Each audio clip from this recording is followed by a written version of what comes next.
တို့ကောင်းဆောင်တွေပဲဖြစ်ဖြစ်ရင်ထောက်ဖို့တော်လှန်ရေးတွေပဲဖြစ်ဖြစ်အားလုံးကိုတွေ့ရတာဝမ်းသာပါတယ်ကျွန်တော်ရဲ့နာမည်ကတော့ဆန်နိုလီယန်ဖြစ်ပါတယ်ဒီ nickname ပေါ့နော်ခေါ်တာကြတော့အကီယို AK လို့ခေါ်ပါဖြစ်ပါတယ်လို့ကျွန်တော်ကဒီညပါဝင်လာတော့ဒီတူပုဂ္ဂလိလို့ပြောမလားဟိုCNO ဘက်ကကျွန်တော်တာဝန်ယူထားတာကတော့ CC member ဝင်တယောက်ဖြစ်ပါတယ်လို့ဟုတ်ကဲ့ကျေးဇူးတင်ပါတယ်ဟုတ်ကဲ့ပါကျေးဇူးတင်ပါတယ်ဒါဆိုလို့ရှိရင်ပေါ့နော်ဒီကနေ့မှာကျမတို့နဲ့အတူပါဝင်အဖြစ်ပေးမဲ့အရာလေးတွေကိုပေါ့နော်မိဘပြည်သူတွေကိုပြပြလို့ရမလားရှင်ဟုတ်ကဲ့ကျွန်တော်တို့ဒီညဒီလိုမျိုးချင်း brotherhood ကိုကိုမောင်နှမဒီနဲ့တွေ့ဆုံခွင့်ရတာရန်ဝမ်းတာတယ်ကျွန်တော်လည်းဒေါ်လာကြီးဒီနေရဒေါ်လာကြီးမှာတောက်တနေရလေးကနေဒီလိုတစ်ချက်တည်းတစ်ပွင့်ပါဝင်ခွင့်ရတဲ့အတွက်လည်းအရန်ကျေးဇူးတင်တယ်ကျွန်တော်ဒေါ်လာကြီးစအပိုင်းမှာတော့ဒီလိုမျိုးတချို့ CCRFC ပေါ့နော်ကျွန်တော်တို့ film တွေဒီအတိုင်းဝိုင်းဖက်ကလုပ်တဲ့ဒီ Zoom မှာလည်းပါဝင်လက်ရှိတယ်ဒါပေမဲ့နှစ်နှစ်ကျော်လာတဲ့နောက်ပိုင်းမှာအကြောင်းမျိုးကြောင့်မိသားစုအခြေအနေလေးတွေကြောင့်ကျွန်တော်ခဏတစ်ဖြုတ်နားပြီးတော့မှအခုလိုပြန်လေတပံပေါ့နော်ဒီရှင် brotherhood ညီကိုတွေနဲ့ပြန်တွေ့ရတာဒီညဆိုရင်ပထမဆုံးအချိန်ဖြစ်ပါတယ်လို့ကျွန်တော်ဒီညတော့အားပေးစကားဆိုတာထက်စာရင်ကျွန်တော်တို့ brotherhood ညီကိုတွေကိုအားပေးနေတဲ့ညီပင်ကလူတွေပေါ့နော်ဒီညကြည့်ရှုတဲ့လူတွေအတွက်ကောကျွန်တော်တို့ဒီ Zoom ကနေထိုင်တဲ့ခါကြရင်ကျွန်တော်တို့ဒီ brotherhood ကြတော့နည်းနည်းလေးအမှန်တရားလေးတွေပေါ့နော်အမှန်တရားပုံများမယ်ပြီးရင်ခါလိမ့်မယ်လို့ယုံကြည်တယ်ပေါ့နော်အခုလက်ရှိမှာကျွန်တော်တို့ကြားနေတဲ့အတိုင်းကျွန်တော်တို့မကြာခင်တည်းကပဲApril 9ရက်ရင်ထုတ်ပြန်ချက်ရပေါ့နော် April 9ရက်နေ့မှာကျွန်တော်တို့ရဲ့မွေးစာတိအဒီဖလားမြို့ခလာရ268ကိုတင်သွားတယ်ကျွန်တော်တို့ဒီဖလမ်ပြည်သူပြည်သားမကပဲနဲ့ဒီ Chin Brotherhood ညီကိုမောင်နှမတွေအားလုံးအဖွဲ့ဝင်တွေအရန်ပျော်ကြတယ်ကျွန်တော်တို့ဖလမ်ရဲ့အောင်ပွဲကဒီ Brotherhood အားလုံးရဲ့အောင်ပွဲဖြစ်တယ်ဆိုတော့မြန်မာတနိုင်ငံလုံးဟုတ်ကဲ့မြန်မာနိုင်ငံတနိုင်ငံလုံးရဲ့အောင်ပွဲလည်းဖြစ်တယ်ဒီလိုမျိုးအောင်ပွဲတောင်မှတိတ်မကြသေးခင်မှာပေါ့နော်အခု online မှာပြတ်နေတဲ့သတင်းတွေကြားရတယ်ဘာသတင်းလဲဆိုရင်လက်ဆက်ဆိုရင်เนาะကျွန်တော်တို့ကြားတဲ့အတိုင်းပဲမနေ့တနေ့ online ပေါ်တက်တယ်ကျွန်တော်တို့268မှာတင်းသွားတဲ့ဟော်ဝေဇာပေါ့เนาะလက်နက်ကြီးတစ်မျိုးညကြီးမှာကျွန်တော်တို့ online မှာတွေ့တယ်လို့ပဲကားကြီးနဲ့ဆွဲပြီးတော့အဲ့လိုမျိုးယူသွားတာတွေတွေ့ရတယ်ဒီနေရာလေးမှာဥဖက်ရက်ကွက်ကတော့နားထောင်ရင်တော့နားတော့ခါလိမ့်မယ်ဘာဖြစ်လို့လဲဆိုတော့အမှန်တရားဖြစ်နေလို့ပေါ့နော်လူဒီမှာလည်းဒီဒေါ်လာကြီးကဒီနိုင်ငံရေးနဲ့စီးကြီးမှာတိုက်ဆိုင်မှုဆိုတာတော့မရှိပါဘူးပြီးတော့လည်းအခုပြောချင်တာကြတော့ဗာလဲဆိုတော့ဗီဇနဲ့အကျင့်ဆိုတာကလည်းမတူပါဘူးဒီအကျင့်ကတော့ကျွန်တော်တို့ပြင်လို့ရတယ်ကျွန်တော်ကလေးငယ်ပဲဖြစ်ဖြစ်လူကြီးပဲဖြစ်ဖြစ်အကျင့်ကတော့ပြင်လို့ရတယ်ဒါပေမဲ့ဗီဇကတော့တိတလောက်ဆိုရင်ကျွန်တော်အမေပြောပြတာဆိုရင်ဗီဇကတော့တားရဲ့တဲ့တေမပဲပြောတတ်တာတဲ့အဲ့ဒါကြောင့်ခူးတက်တဲ့ဗီဇရှိတဲ့လူကတော့ဒီတစ်ချိန်မကပါဘူးနောက်ပိုင်းလဲဘာတွေခူးလာမလဲဆိုတာတော့ကျွန်တော်တို့ဒီ brotherhood ညီကိုတွေလည်းတတိထားရမယ်ဒီခုနအရှိအပြောသွားတယ်လို့ပေါ့နော်ကျွန်တော်တို့ MP ပလျန်ကလည်းပြောတယ်ဖလာမြို့ဆိုတာဘယ်လောက်တန်ဖူးကြီးလဲချင်းနိုင်ငံကြီးခေါင်းဆောင်တွေပဲဖြစ်ဖြစ်ပညာတတ်တွေပဲဖြစ်ဖြစ်ဖလာမြို့ပေါ်ကလေမရှူဖူးတဲ့လူဒီမတော့ဖူးတဲ့လူပညာမတင်ဖူးတဲ့လူမရှိတဲ့လောက်ကျွန်တော်တို့မှာအရန်ကုန်ယူတယ်ကျွန်တော်တို့မြို့ဒါပေမဲ့အခုချိန်မှာဒီတကူးလက်ထဲမှာကျွန်တော်တို့ရဲ့လက်နဲ့ကြီးတွေပါသွားတဲ့အခါကျတော့ဝမ်းနဲ့ကြီးကွဲစရာအရန်ကောင်းတယ်ပြီးတော့လေလူတီးရှင်ကြားမှာလည်းရှက်ဖို့အရန်ကောင်းတယ်ပေါ့နော်ကုချင်းလူမျိုးချင်းဒီလိုမျိုးစစ်ပွဲနိုင်တဲ့ချိန်ကရထားတဲ့လက်နဲ့ကုချင်းလူမျိုးချင်းထက်ပဲပြန်ခူးလာတယ်ဆိုတာတော့အရန်ကိုရွှေရှောင်ဖွယ်ကောင်းတယ်ပေါ့နော်အဲ့ဒါကြောင့်ဗီဇနဲ့အချင်းဆိုတာတော့ကျွန်တော်တို့တတိထားရမယ်ငယ်တုန်းက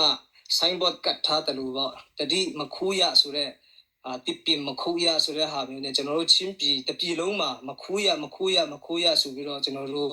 signboard တွေကတ်ထားဖို့တောင်မှဒီဒေါ်လာရင်းမှာလိုပါလိမ့်မယ်လို့ကျွန်တော်ပြောချင်တယ်ပြီးခုနပြောသလိုပဲကျွန်တော်တို့ဒီမှာ brotherhood ဒီ online ကနေfundraise လုပ်တဲ့အခါမှာနားထောင်တဲ့အခါမှာမဟုတ်မဟန်တရင်တွေပြောတဲ့လူတွေကျွန်တော်တခါမှမတွေ့ဘူးဒါပေမဲ့ဒီ online မှာပြန့်နှံ့တဲ့အရာတွေကခုနပြောသလို visa ပေါ့နော်ဥပမာ link တက်တဲ့ visa ဆိုရင်ကျွန်တော်တို့ဟိုဘက်ကကြည့်မယ်ဆိုရင်လည်း spokesperson selected နေလို့ပါလို့ပေါ့နော်တစ်ချိန်လုံးစဉ်းစားပြီးတော့ကောင်းကောင်းမွန်မွန်စဉ်းစားပြီးတော့ဒီသူလူထုတွေကိုဘယ်လို brain wash လုပ်မလဲဘယ်လိုလိမ်မလဲတစ်ချိန်လုံးလိမ်မယ်ဆိုတာကြီးပဲပေါ့နော်အဲ့ဒါ visa တစ်ခုပေါ့နော်ပြီးခုနဥပမာတစ်ခုကျတော့ hardware စားခူးသွားတဲ့ဟာလဲဒီဟာမဟုတ်ပါဘူးလူလဲခူးတယ်မြို့နယ်စုတွေလဲခူးတယ်တဖြည်းဖြည်းခူးလာမှချင်းပြည်တပြည်လုံးကိုခူးချင်တဲ့ visa ရှိပြီးသားပါအခုမှဒေါ်လာကြီးမှာပေါ်လာတာမဟုတ်ပါဘူးဟိုးနှစ်ခုကလေးကကျွန်တော်တို့ငငယ်ကလေးကနေဒီဟာတွေကအများအားရှိတဲ့ဟာတွေဖြစ်တယ်ဒါပေမဲ့ကျွန်တော်တို့ရဲ့တန်ဖိုးကိုကြတော့သူတို့ခူးလို့မရအောင်ကျွန်တော်တို့ရဲ့နှလုံးသားကိုကြတော့သူတို့ခူးလို့မရအောင်အခုကျွန်တော်တို့မှာရရှိထားတဲ့ဒီ however ဆိုရင်တန်ဖိုးကဈေးနှုန်းနေဒီတန်ဖိုး value ကျွန်တော်တို့မသိနိုင်ဘူးဒါပေမဲ့ကျွန်တော်တို့မှာချင်းပလာတာကိုရေဘော်ရဲ့အသက်တွေးတဲ့တချို့ဆိုရင်အခုချိန်မှာခြေတော့မတမဆွမ်းနေဖြစ်ရှိတယ်တချို့ဆိုရင်အသက်ဆုံးရှုံးမှုတွေရှိတယ်ဒီဟာနဲ့ရထားခဲ့တဲ့တင်ထားခဲ့တဲ့ however ကြီးတွေဒီဟာရဲ့တန်ဖိုးကဘာနဲ့မှနှိုင်းလို့မရအောင်အဲ့ဒါကိုအလွယ်တကူနဲ့ခူးသွားတော့လေခုဖက်လက်သေးပါသွားတော့လေဘာတန်ဖိုးသွားရှိမလဲဆိုတာဒီကကြည့်ရှုတဲ့လူတွေအားလုံးလည်းတန်ဖိုးကိုဖြတ်နိုင်မှာဖြစ်ပါတယ်ဥပမာလေးပြောပြမယ်ဆိုရင်တော့ကျွန်တော်အမျိုးသမီး T-shirt တစ်ထည်ဝယ်ပေးတယ်ဆိုပါတော့အဲ့ T-shirt တစ်ထည်ရဲ့တန်ဖိုးကဒေါ်လာ20ပဲရှိတယ်ဒါမဲ့ကျွန်တော်မွေးနေမှာလားဒါမှမဟုတ် Father Day မှာလားတခုခုမှ तू အမတ်တရားနဲ့တီးတန့်ပေးတဲ့အင်ဂျီဆိုရင်တော့ကျွန်တော်အတွက်ပူပြီးတော့ဒီဟာဟိုဘယ်လိုပြောမလဲတန်ဖိုးပကတိတန်ဖိုးထက်ဟိုခံစားမှုတန်ဖိုးလဲကြီးမားတယ်လို့အတုံးချမဲ့တန်ဖိုးလဲကျွန်တော်ဒီလိုအလုပ်လုပ်ဖို့ယူတာမန်ဒီလိုအားကစားလုပ်ဖို့အဲ့အင်ဂျီကိုဝတ်မှာမဟုတ်တော့တန်ဖိုးထားပြီးတော့ခုနပြောတဲ့ပကတိတန်ဖိုးတဲ့ခံစားမှုတန်ဖိုးရဲ့အတုံးချမှုတန်ဖိုးတွေနဲ့တကယ် standard ရှိတဲ့ T-shirt ကလေးဖြစ်တယ်ကျွန်တော်တို့အခုရရှိပိုင်ဆိုင်ထားတဲ့ brotherhood ညီကိုရီရဲ့ကျူးစာအားထုတ်မှုနဲ့ရတဲ့ဒီဟာတွေအခုခံရတယ်ဆိုတာကတော့တော်တော်လေးကိုအောက်တန်းကျတယ်လို့လည်းကျွန်တော်ကတော့ဒီညဒီကြီးတဲ့လူတွေကိုတိချင်တယ်ဗောနော်အတိပေးချင်တယ်နောက်ပိုင်းဆိုရင်လည်းခုနပြောသလိုဖလမ်မြူကတော်တော်လေးကိုတန်ဖူးကြီးသွားတယ်ပြီးတော့လည်းဒီမှားသွားတဲ့အမှားပေါ်နေကြံရှိနေသေးတဲ့ဒီ brotherhood ညီကူမောင်နှမတွေအားလုံးတချို့ရဲဘော်တွေအားလုံးဖလမ်မြူရဲ့တင်ခန်းစာကိုကျွန်တော်တို့လုံးဝမမေ့ဘူးလို့လည်းယူရမယ့်အရာဖြစ်တယ်လို့ကျွန်တော်ပထမပိုင်းတော့ဒီလောက်နဲ့ပဲပြောချင်ပါတယ်ရန်ကြီးစိုးတင်ပါတယ် how was လည်းလက်ကြီးကျမတို့မပြောတတ်ဘူးhow was လို့ခေါ်ပါ how was လက်နဲ့ကြီးကိုယူသွားတာပေါ့လက်နဲ့ကြီးယူသွားတာဒါဆိုလို့ရှိရင်ဖလမ်မှာကျမတို့ဒီမြန်မာပြည်မှာပေါ့နော်ဟိုကျမတို့မြန်မာပြည်မှာဆိုလို့ရှိရင်ဟိုဒီမြေပြက်မှာနေတော့ပေါ့နော်ကျမတို့လာကွယ်ညတို့လာမညတို့အဲ့လိုမျိုးပါဆိုတခိုးကြီးညဟိုဒီကျမတို့အမျိုးမျိုးရှိတဲ့တရင်ကျွတ်တော့ပေါ့နော်အများသူ့ရဲ့ယာတီပေါ့နော်တခိုးကြီးညဆိုတာတိတန့်ရှိတယ်ပေါ့နော်လာမိုက်ညမှာတခိုးကြီးညဆိုတော့တခိုးကြီးညမဟုတ်ပဲနဲ့လေအဲ့လိုမျိုးယူသွားလို့ရတယ်ဆိုတဲ့သဘောဖြစ်သွားတာပေါ့နော်ဒါဆိုလို့ရှိရင်ဟုတ်တယ်တခုကတော့ကျွန်တော်တို့ကျန်းစာထဲမှာလည်းပါတယ်လေဘယ်ချိန်လာမလဲမသိဘူးသူကတော့အများအားခူးဖို့ချောင်းနေတဲ့အကျင့်ရှိပြီးဒါခုနကျွန်တော်အကျင့်နဲ့ဗီဇဆိုပြီးတော့နှမျိုးခွဲထားတယ်ယူခူးတဲ့အကျင့်ဆိုရင်တော့ပြုတ်ပြင်ပြောင်းလဲလို့ရတယ်ဒါပေမဲ့သူ့မှာဗီဇပါကြရတော့ရှင်းပြောရများကျွန်တော်တို့ငငယ်တုန်းကဟိုခုနMP ပလျံကလည်းပြောပါတယ် Zombie Baptist Theological တို့ကျွန်တော်တို့ NTSC Nas Training School တို့ဆိုဒုံလေစေတို့အမျိုးမျိုးပေါ့ကွာဟိုအများကြီးရှိတယ်အလုံးခဲ့တဲ့တရက်နှစ်ရက်မှာပဲဟို Texas က ခေါင်းဖြူတယောက်တောင်မှအများအားပြောတယ်အဲ့ခေါင်းဖြူကြီးဆိုရင်ကျွန်တော်တို့သူ့သားတွေနဲ့ကျွန်တော်တို့ရွေတူပဲကျောင်းတယ်ဖက်တငယ်ချင်းနေဒါမဲ့ခုဆက်ပေါ့နော်ဒါဟိုမနာလူသူများပစ္စည်းကိုမနာလူတဲ့ဗီဇရှိတယ်တကယ်ခူးချင်တဲ့ဗီဇရှိတယ်ရှင်းပြောရင်ဟိုရီခက်ဟိုင်မော်ခက်ဂျစ်ကားဒီမောင်းတဲ့ခက်ဒီဟိုဆက်ကြီးကောက်တဲ့ခက်ဒီခက်ဆက်ပြောမယ်ဆိုရင်background check မယ်ဆိုရင်တော့ဗောနော် clear မဖြစ်ဘူးသူတို့မှာအဲ့လိုပြောတာသူတို့အကြောင်းကိုအတင်းတုတ်ပြီးတော့ပြောတာမဟုတ်အမှန်တရားပြောတယ်ဆိုတော့မနေ့ပြန်ကြရင်ကျွန်တော်ပြောတဲ့ဟာဒီဗီဒီယိုခတ်ရင်လည်းခတ်မယ်ဒါပေမဲ့ကျွန်တော်အမှန်တရားပြောတဲ့ချက်ဟိုလုံးဝမကြောက်ပါဘူးဘာလို့လဲဆိုတော့မှန်နေလို့ပေါ့နော်အမှားပြောဖို့ခုနလိန်ဖို့ပြောတယ်ဆိုရင်မနေစဉ်းစားရတယ်ကျွန်တော်ဆိုရင်အဲ့လိန်ဖို့အမှားပြောဖို့ဆိုမစဉ်းစားချင်ဘူးဒီလိုအမှန်တရားဆိုရင်တော့တကယ်အလုံးတော့ပြောခိုင်းရင်ပြောလို့ရတယ်ဘာလို့လဲဆိုတော့ကျွန်တော်တို့ချင်းပြည်မှာဒီဒေါ်လာကြီးမှာပေါ့နော်ဟိုဘယ်လိုပြောမလဲ win-win situation နဲ့တွားမယ်ဆိုရင်အရန်ကောင်းတယ်ဟိုတစ်ခေါက်ကျွန်တော်လည်းပြောဘူးတယ်မြန်မာစကပုံမှာလည်းရှိတယ်ပြားလဲဆွဲတာရှင်းလဲရှောက်တာဆိုတာရှိတယ်တစ်ပင်တစ်ပင်ရှိတယ်ဗျာချင်းပြည်နယ်ဆိုတော့သူပြားဆိုတဲ့ DCNF CNA သူ့ရဲ့ policy သူ့ရဲ့တွားပုံတွားနည်းလဲနဲ့နှစ်ပေါင်း30ပဲဖြစ်ဖြစ်30ခုပဲဖြစ်ဖြစ်တွားပါလားပြီးရင်ဒီကရှင်း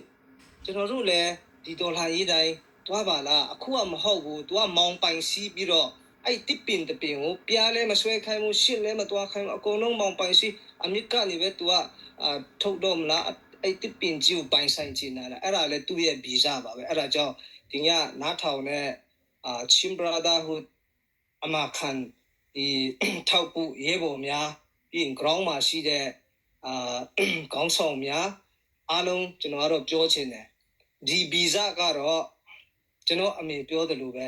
တေမပဲပြောက်နိုင်တဲ့အရာမျိုးဖြစ်တယ်တဲ့တကယ်လို့ဗီဇဆိုတာဘလောက်ပဲပြုတ်ပြင်ပြောင်းလဲသွားပြီဆိုပြီးတော့ကျွန်တော်တို့အတိအမှတ်ပြုတ်ခဲ့နေဆိုရင်တောင်မှတဲ့မြန်မာစကပုံရှိတယ်ခွေးမီးကောက်ခြေတော့ဆွတ်အဲ့လိုပဲဖြစ်သွားတာပဲတဲ့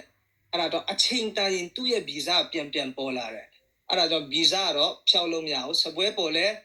ယုံစရာမရှိဘူးကိုယ်ရမှာလဲယုံစရာမရှိဘူးအဲ့ဒါကြောင့်ခုနကျွန်တော်တို့ဒေါ်လာကြီးကောင်းဆောင်ကြီးစတီဗန်ရှင်းထန်းပြောတယ်လို့ပဲသူတို့လုံးဝမရအောင်ကျွန်တော်တို့ရှောက်မဲ့လမ်းကိုပဲကျွန်တော်တို့ CB တွေကတော့ရှောက်ရမှာပဲကျွန်တော်တို့တိုက်เสียရှိရင်စစ်အာဏာရှင်မကချင်းအာဏာရှင်အကုန်လုံးတိုက်ထုတ်ရမှာပဲဆိုတဲ့ဟာလေးကိုပြောချင်ပါတယ်အရန်ကျေးဇူးတင်ပါတယ်ပြီးတော့နောက်တစ်ခုကလေကျမတို့ဒီ CNDF က CNO နဲ့ပြီးတော့ကိုစလိုင်းပီတာထမ်အပါဝင်ပေါ့နော်ဒီပုဂ္ဂိုလ်ရေးရာပိုင်းရော personal ပိုင်းတွေမှာကောပေါ့နော်အရန် attack လုပ်တာတွေ့ရတယ်ပေါ့အထူးသဖြင့်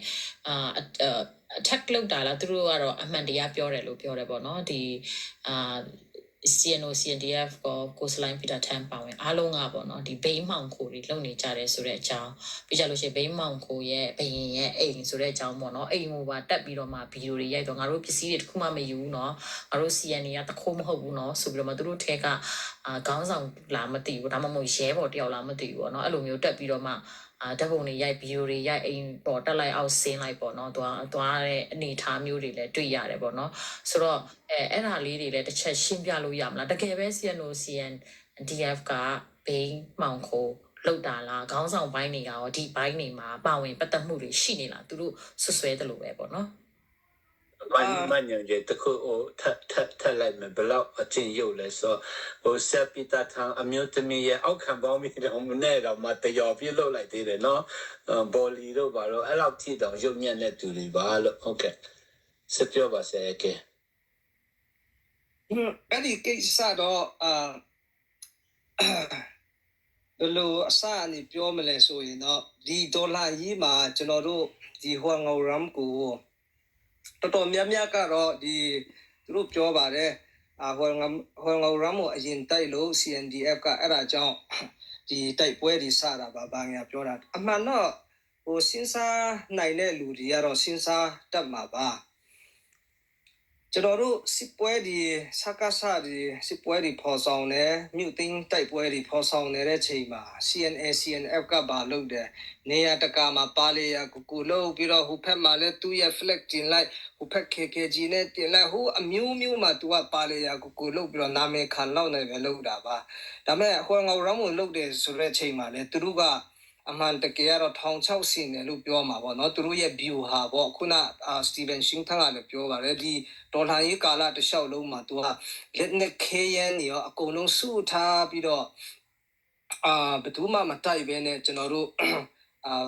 ဒီငီနောင်ဒီပေါ့နော်နည်းနည်းလေးအကွက်ကြမဟာ view ဟာစင်ပြီးတော့မှသူတို့တင်ထားတဲ့ခုန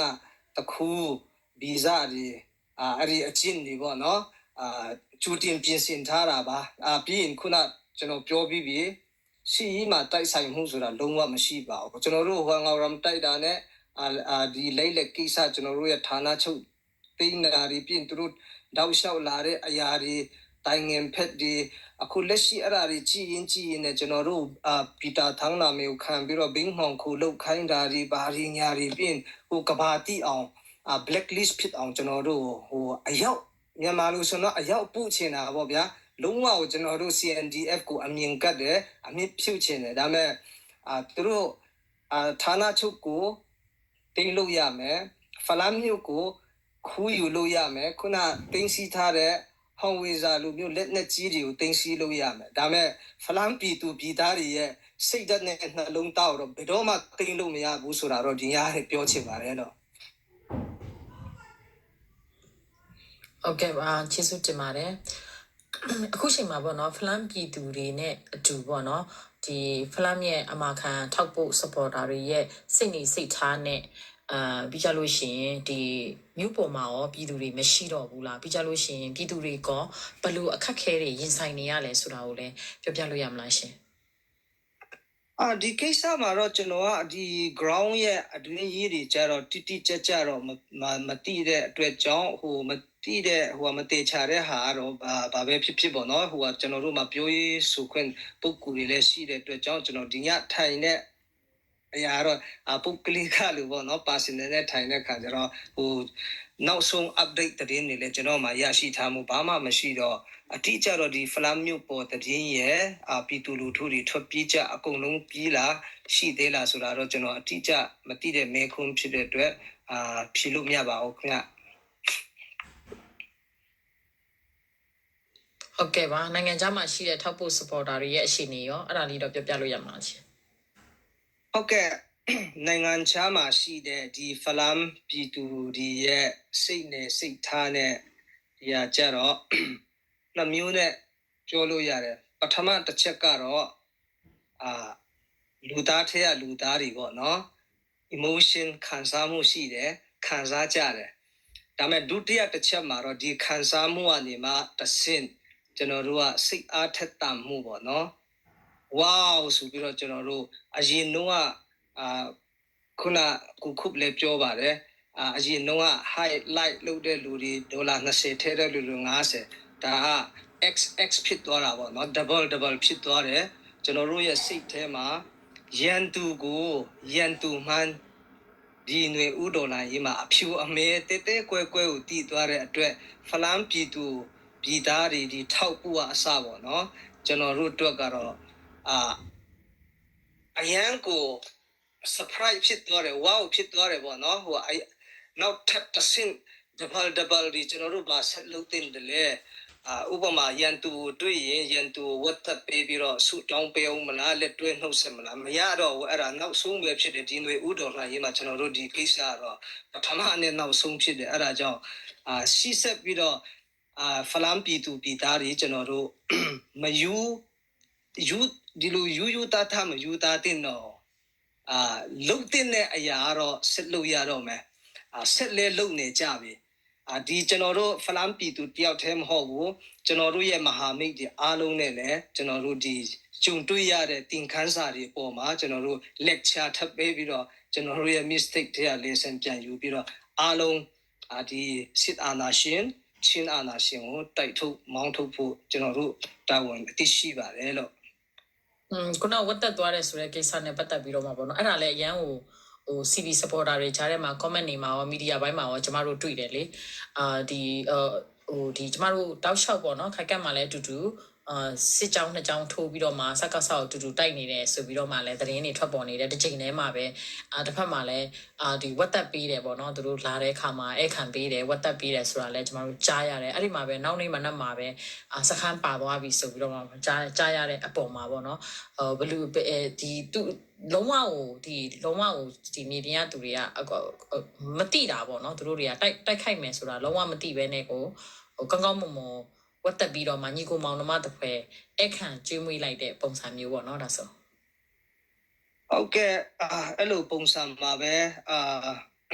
ကျွေးမွေးချင်တဲ့လူကတော့ဒီလိုပေါ့ညီကိုစိတ်ဓာတ်နဲ့ကောင်းကောင်းမွန်မွန်နဲ့စပွဲဝိုင်းမှာအဲ့လိုဆွေးနွေးဖို့ပဲဒါမဲ့သူတို့မှာအချိန်မရှိဘူးလှုပ်ရှားရတဲ့ရှိတယ်ဆိုပြီးတော့အဲ့လိုပြန်သွား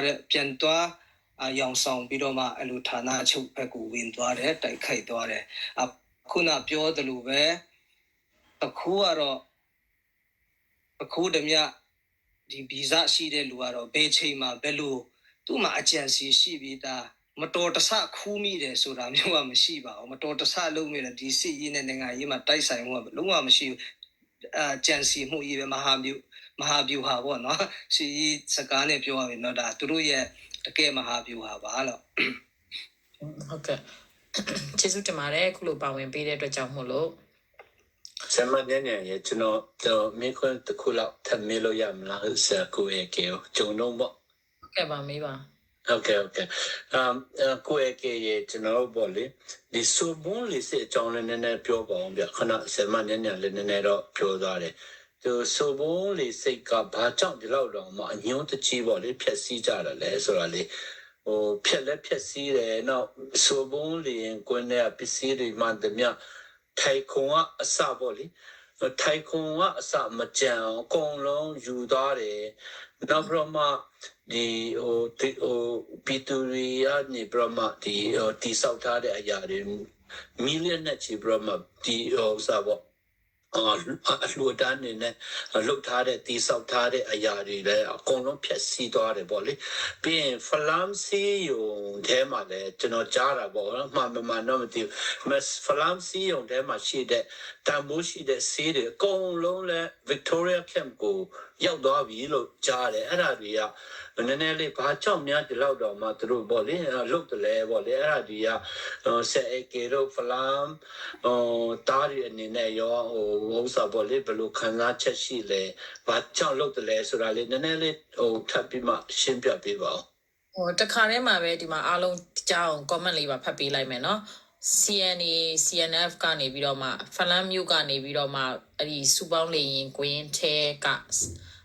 ပစ္စည်းမှန်သမျှထိုင်ကုန်ကဆက်ကြီး JCB အစီး10စီးပါ CNA ကခိုးယူတဲ့အပြင်32 million ကုန်ကြခံစောက်ထားတဲ့ဒီလေရင်ကွင်းဝင်ပေါ့နော်ရစရာမရှိအောင်ဖျက်ဆီးလိုက်ကြတာပါတဲ့အဲ့လိုမျိုး comment ရေးထားတယ်ပေါ့နော်ဆိုတဲ့အခါကျတော့ဒါလေးပါကျွန်မ comment ဖတ်ပြတာပါရှင်ဟုတ်ကဲ့အရှိကြီးတော့မပြောတော့ဟိုလူရင်းတူရှင်းလည်းပဲဖြေပေးလိုက်မယ်ခုနအကျင့်နဲ့ဗီဇဆိုတဲ့အထဲမှာတော်တော်များများတော့ပြည့်စုံသွားပြီเนาะဗီဇဆိုတဲ့နေရာမှာကျွန်တော်အမေပြောပြဘူးလို့ပါတေမပြောက်တဲ့ဗီဇမျိုးဆိုတော့ဗီဇကဘယ်ကနေလာလဲဆိုတော့အဲ့မိခင်ဖခင်ကနေလာတာပေါ့နော်သူတို့ကနှစ်ပေါင်း39နှစ်လောက်ရှိပြီအခုမှသူတို့နဲ့ပေါင်းတဲ့ဖခင်ဆိုရင်လည်းဒီစကားစပဲရှိတာဟုတ်ဆိုတော့စကားစဘာတွေလုတ်ခဲ့တယ်ဖြက်လေးဖြက်တွေလုတ်ခဲ့တယ်ဒီလိုပါပဲသူတို့လည်းဒီဟာကြီးကိုကျင့်သုံးပြီးတော့မှဒီဗီဇတွေပါလာတာဖြစ်တယ်တခုပြောပြမယ်ဆိုရင်တော့တခုကြီးခုနဟိုတရင်ကျွတ်လာပါလေတခုပွဲတို့ဘာလို့ပြောအဲ့ဒါလည်းမှန်ပါတယ်တခုကြီးညအမှောင်မှာလှုပ်ရှားခြင်းဆိုတော့ကျွန်တော်ငယ်ငယ်တုန်းကစာတွေတင်တာပေါ့နော်တခုဂျပူလူစုလူမိုက်များညအမှောင်ချင်းမျိုးတင်တာလှုပ်ရှားလက်ရှိဒီတတိချက်ခုပွဲတို့ဘာလို့ကျွန်တော်တို့ငယ်ငယ်တုန်းကဟိုခဲ့တဆောင်းတိုင်းonline ပွဲဟုတ်တယ်လူရင်းတူရှင်းပြောပြမယ်ဆိုရင်တော့အဲ့ဆူပုံးလေစိတ်တို့ဘာလို့တင်မကပါဘူးခုနချောင်းနေတယ်တခုခုဖလမ်မြို့မှာတခုခုတူးတက်မှုရှိလာပြီဆိုရင်မနာလူစိတ်ဒီပေါ့နော်အဲ့လိုမျိုးတွေပြင်ခုနဟာဝေဇာတို့ဘာလို့ဆိုရင်လည်း ရကလေးက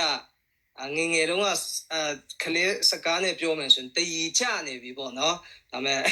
ဘာပဲပြောခုတော့သူတို့တည်ကြတဲ့ဟာစားလို့ရလားသူတို့စီမှာဘာတန်ဖူးရှိမလဲတော့မသိဘူးအကုန်လုံးကတခုကတော့တခုကြည့်နေပဲကြည့်ရမှာပဲပေါ့နော်ပစ္စည်းပိုင်ရှင်ကတဲ့ဟိုကျွန်တော်တို့မြန်မာစကားရှိတယ်ပေါ့နော်ပစ္စည်းပိုင်ရှင်ကတဲ့ကူဖြင့်တော်၎င်းနဲ့နှုတ်ဖြင့်တော်၎င်းနဲ့ခွင့်ပြုခြင်းမရှိတော့ပစ္စည်းကိုတဲ့ခူးယူခြင်းနေတဲ့ပါဠိဘာသာစကားနဲ့ဆိုရင်တော့အာရိထာဒါနကံလို့ခေါ်တာပေါ့နော်တကယ်ခူးမှုကျူးလွန်တာပါအဲ့ဒါကြောင့်ဘာပဲပြောအခုချင်းပြည်နယ်မှာ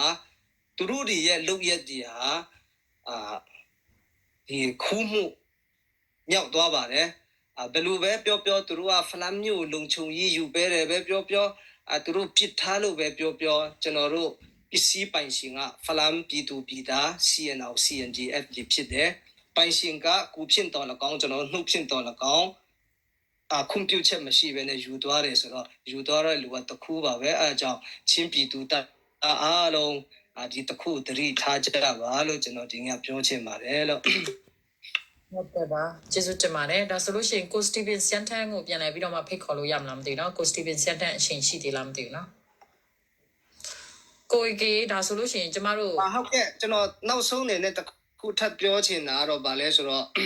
ဒီကျွန်တော်တို့ရဲ့ဟိုဖက်ရက်ကွက်ပေါ့နော်ဟိုဖက်ရက်ကွက်တွေကတော့ဗာလဲဆိုတော့ကျွန်တော်အမြင်ပေါ့နော်နောက်ဆုံးဒီကုန်းချုပ်အနေနဲ့ဒီຫນွေဥတော်လှန်ရေးကိုလှုပ်ရှားပြီးနိုင်ငံရေးကိုအမျက်ထုတ်နေတဲ့ချင်းအမျိုးတက်မတော်အမျိုးသားမဟုတ်အမျိုးတက်တဲ့တက်မတော်ပါလို့ဒီကုန်းချုပ်ချင်ပါတယ်ဟုတ်ကဲ့ပါဟိုဒါဆိုလို့ရှိရင်ကျမတို့မဟာမိတ်ညီကိုတွေနဲ့အတူပေါ့နော်မဟာမိတ်ဒီတပ်ပေါင်းစုတွေနဲ့အတူဖလန်ကိုခက်ခဲတိုက်ခဲ့တဲ့တိုင်ပိတ်ရယူခဲ့တဲ့ဟာတွေအကုန်လုံးသူတို့ခိုးသွားတာပေါ့သုံးလို့ရတဲ့ဟာတွေကောင်းတဲ့ပစ္စည်းတွေကိုအဲ့ပေါ်တခုကတော့သူ့လက်ထဲမှာပါတော့ကံရကန်ရှင်တော့တခုတော့စစ်ဒါမျိုးတော့အခုချိန်ထိတော့မရှိသေးဘူးသူတို့ခိုးတာတော့တော်တော်များသွားတယ်လို့ကြားရတယ်ဒါဆိုဘယ်လောက်ထိပါသွားတယ်ဆိုတာတော့အတိအကျတော့မသိသေးဘူးပေါ့နော်ဘယ်လောက်ထိသူတို့ဟုတ်ကဲ့တာဝန်ရှိတဲ့လူဟိုကတာဝန်ရှိတဲ့လူကတော့အတိအကျတော့သိလိမ့်မှာပေါ့နော်ဒါပေမဲ့ခိုးတယ်ဆိုကြရတော့ဟိုတက်တာအဲမှာဟိုအောက်ဆုံးမှာထားတဲ့ဟာလဲအကုန်လုံးတော့ခူးမှာပေါ့နော်အဖို့ရန်လဲခူးမှာခူးတယ်ဆိုကြရတော့မကောင်းတော့ခိုးတယ်လို့ပြောရင်ကျမတို့ဗီဒီယိုကလစ်ခံရမယ်ရွှေ့ယူသွားတာပေါ့နော်ရွှေ့သွားတာတော့ကစ်လိုက်တာပေါ့နော်